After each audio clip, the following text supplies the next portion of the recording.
आप सच कह रहे हैं ना बाबा? अभी भी क्या तुझे कोई संदेह है मुझ पर?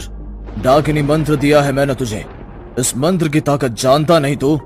एक बार डाकिनी जिस पर प्रसन्न हो जाए उसके वारे के न्यारे कर देती है। बस जो नियम मैंने तुझे बताए हैं उनका ध्यान रखना।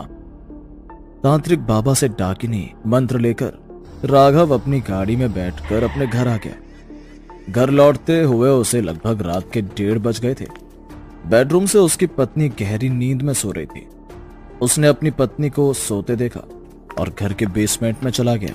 वहां उसने 7 मोमबत्तियां जलाकर उन्हें एक तारे की आकृति में रख दिया। वहां बैठकर वो तांत्रिक बाबा के दिए हुए डाकिनी मंत्र का जाप करने लगा। उसे जाप करते हुए अभी कुछ समय बीता ही था। रात के ठीक 3 बजे का समय था। तभी अचानक उसके पास जल रही मोमबत्तियों की लौ डगमगाने लगी। उसे अपने पास ठंडी हवाएं महसूस होने लगी। ऐसा लग रहा था मानो कोई उसे वहां अपने होने का संकेत दे रहा है। मैं जानता हूं कि तुम आ चुकी हो। मैं सबसे पहले तुम्हें अपना रक्त भेंट करना चाहता हूं, इसे स्वीकार करो। इतना कहकर राघव ने एक चाकू से अपनी हथेली के बीच में घाव किया और उसके हाथ से खून रिसता हुआ मोमबत्तियों से बने उस घेरे में गिरने लगा। लेकिन तभी कुछ क्षण बाद जमीन पर बह रहा उसका खून अचानक से कहीं गायब हो गया, मानो किसी ने सच में ही उसे ग्रहण कर लिया हो। अपने खून को वहां से ओझल होता देख राघव की खुशी का कोई ठिकाना नहीं था। उसने पुनः 108 बार डाकिनी मंत्र का जाप किया और लगभग सुबह के 4 बजे अपने कमरे में जाकर अपनी पत्नी के बगल में सो गया। तभी कुछ देर बाद उसके कानों में एक आवाज पड़ी जिससे उसकी नींद खुल गई। अब उठ भी जाइए, सुबह के 11 बज रहे हैं। कब तक सोने का इरादा है? मुझे चेकअप के लिए हॉस्पिटल भी जाना है। उठ रहा हूँ यार, उठ रहा हूँ। संजना के पेट में 7 महीने का बच्चा था। एक बार पहले वो किसी परेशानी के कारण अपने बच्चे को पैदा होने से पहले ही खो चुकी थी। इसीलिए इस बार डॉक्टर ने उसे बच्चे के मामले में बहुत सावधानी बरतने के लिए कहा था। जल्दी से नाश्ता कर लो, फिर हॉस्पिटल चलते हैं। ठीक है। 1 मिनट रुको जरा, ये तुम्हारे हाथ को क्या हुआ? इतना गहरा घाव कैसे हो गया तुम्हारे हाथ में? संजना के ऐसे पूछने पर राघव बेहद बुरी तरह घबरा गया। उसने हड़बड़ाते हुए संजना से कहा, कुछ नहीं, वो कल रात आते हुए एक चोर से भिड़ंत हो गई थी।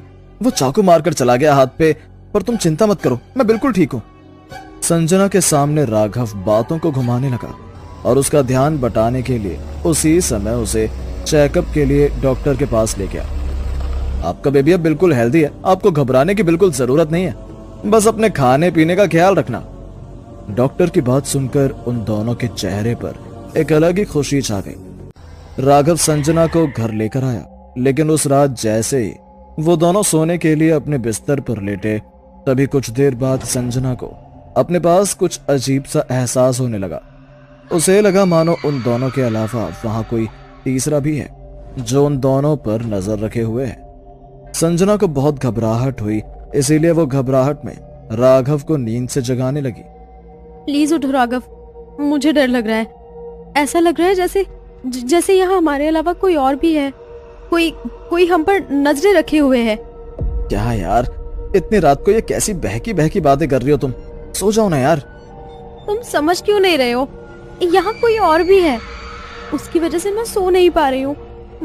मुझे बहुत डर लग रहा है। अरे क्या हो गया तुम्हें? तुम आराम से बैठो, मैं तुम्हारे लिए पानी लेकर आता हूँ। राघव जैसे ही पानी लाने के लिए कमरे से रसोई की ओर मुड़ा, तभी अचानक उसके चेहरे पर एक शैतानियत भरी हंसी छा गई। उसने संजना को पानी पिलाया और उसे सहलाकर सुलाने की कोशिश करने लगा। ऐसे ही दिन बीतते गए, लेकिन अब हर रात संजना को अपने पास इसी तरह किसी के होने का एहसास होने लगा। कभी उसे अपने कमरे की दीवार पर किसी औरत की परछाई नजर आती, तो कभी अपने आंगन से किसी की पायल की खनखन सुनाई देती। उसकी डिलीवरी में भी अब कुछ ही दिन बाकी थे और इन घटनाओं के कारण दिन ब दिन उसके दिमाग पर गहरा असर पड़ रहा था। राघव, मैं अब एक और रात भी इस घर में नहीं गुजार सकती। कोई तो है जो मेरे बच्चे को मुझसे छीनना चाहती है। तुम प्लीज मुझे यहाँ से ले चलो। ऐसी कोई बात नहीं है संजना, डॉक्टर ने तुम्हें जो दवाई दी है उनसे कभी कभी ऐसी हेल्यूसिनेशन हो जाती है। हमारे घर में हमारे अलावा और कोई भी नहीं है, और मैं हूं ना तुम्हारे साथ, तुम बिल्कुल चिंता मत करो। राघव ने समझा बुझाकर संजना को शांत कर दिया। उस रात उसने दूध में नींद की दवाई मिलाकर संजना को पिला दी। उसे पीते ही कुछ देर में संजना गहरी नींद में सो गई। वो फिर से उठकर बेसमेंट में गया और उन 7 मोमबत्तियों से उस तारे की आकृति बनाकर वहां बैठकर डाकिनी मंत्र का जाप करने लगा। बस आज की रात और उसके बाद सब कुछ वैसा ही होगा जैसा मैं चाहूंगा। मुझसे प्रसन्न होना तुम। इतना कहकर उसने फिर से अपनी हथेली पर एक चीरा लगाकर उस घेरे में अपने रक्त को टपकाया और देखते ही देखते उसका रक्त वैसे ही वहां से कहीं ओझल हो गया। उसने अपनी डाकिनी मंत्र का जाप पूरा किया और अपने कमरे में जाकर संजना के बगल में सो गया। सुबह जब उसकी आंख खुली तो संजना सुबह का नाश्ता बना रही थी। संजना को नाश्ता बनाते देखकर राघव के चेहरे का भाव कुछ अजीब सा हो गया। तुम्हारी तबीयत ठीक है? हाँ, मुझे क्या होगा? मैंने तुम्हें कितनी बार जगाया लेकिन तुम उठे ही नहीं, इसलिए मैं तो खुद ही डॉक्टर के पास जाकर अपना चेकअप करा के आ गई। डॉक्टर कह रही थी कि अब किसी भी वक्त आपका बेबी इस दुनिया में आ सकता है। ये कहते हुए संजना राघव की ओर देखकर मुस्कुराई, लेकिन उसकी ये बात सुनकर राघव के चेहरे के भाव कुछ गंभीर से हो गए। उसने संजना के सामने एक बनावटी हंसी हंसी और उससे कहा, संजना, आज मेरी एक बहुत इंपॉर्टेंट मीटिंग है, मैं शाम तक लेट आऊंगा, तुम अपना ख्याल रखना। ये तुम क्या कह रहे हो? अभी तो मैंने तुम्हें बताया कि हमारा बच्चा किसी भी वक्त इस दुनिया में आ सकता है, और तुम ऐसे समय में मुझे छोड़कर कहाँ जा रहे हो? कुछ नहीं होगा यार, मैं बस थोड़ी देर में आ जाऊंगा। संजना की बातों को नजरअंदाज करते हुए राघव बड़ी ही जल्दी में वहां से निकल गया।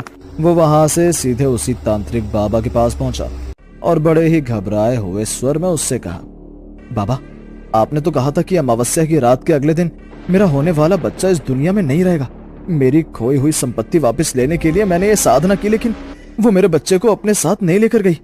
इसका मतलब मेरी साधना अधूरी रह गई। बताइए मुझे अब क्या करूं मैं? अगर एक बार वो बच्चा इस दुनिया में आ गया तो मुझे फिर से अपनी पत्नी के गर्भवती होने का इंतजार करना पड़ेगा, उसके 9वें महीने का इंतजार करना पड़ेगा। बताइए मुझे, मेरी भेंट को स्वीकार क्यों नहीं किया उसने? राघव के ऐसा कहते ही अचानक वहां पर एक बहुत तेज रोशनी हुई। डाकिनी उनके सामने प्रकट हुई। उन्हें अपने सामने देखकर वो दोनों ही उनके पैरों में गिर पड़े। मैंने साधना की है आपकी, मेरी भेंट कबूल करो। अपनी भेंट तो मैं जरूर लूंगी, लेकिन इस भेंट में उस बच्चे को नहीं, बल्कि तुझे अपने साथ लेकर जाऊंगी। दुष्ट लोग मुझे अपने ऐश्वर्य, धन दौलत, अपने परिवार की खुशी के खातिर साधते हैं, लेकिन तू अपनी खोई संपत्ति के लालच में इतना अंधा हो गया कि अपनी होने वाली संतान को मुझे भेंट चढ़ाने से भी नहीं कतराया। तेरी पत्नी महामाई महाकालिका की भक्त है और मैं डाकिनी उनकी सेविका हूँ। मैं अपनी महामाई के भक्त के ऊपर कभी कोई आँच नहीं आने दूंगी, लेकिन तुझ जैसे दुष्ट को मैं एक और क्षण के लिए अब जिंदा नहीं रहने दूंगी। इतना कहकर डाकिनी ने राघव के शरीर को अपने नाखूनों से फाड़ डाला और वो उसके मांस का सेवन करने लगी। कुछ देर बाद वहां उसकी हड्डियों के अलावा मांस का एक टुकड़ा भी नहीं था। तभी कुछ देर बाद संजना को लेबर पेन शुरू हुआ। वो अपने पड़ोस की एक सहेली के साथ हॉस्पिटल गई। वहां उसने एक प्यारी सी बच्ची को जन्म दिया। तभी डाकिनी ने उसे उसके समक्ष आकर सारी सच्चाई बताई, जिसे सुनकर संजना की रूह कांप गई। मैं सोच भी नहीं सकती थी कि जिस इंसान से मैंने शादी की, जिसकी बच्ची को मैंने जन्म दिया, वो इतना हैवान हो सकता है। आपका बहुत बहुत धन्यवाद जो आपने उस राक्षस से मेरी बच्ची की रक्षा की। तुम महामाई की भक्त हो पुत्री, मैं सदैव तुम्हारी और तुम्हारी पुत्री की रक्षा करूंगी। मेरे होते हुए कोई भी कभी भी तुम्हें हानि नहीं पहुंचा सकता।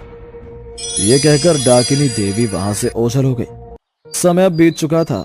संजना की बच्ची भी अब पूरे 10 साल की हो चुकी थी, लेकिन आज भी हर रात संजना को अपने पास किसी के होने का एहसास होता है। वो डाकिनी आज भी संजना और उसकी बेटी की रक्षा के लिए हमेशा उनके साथ रहती है।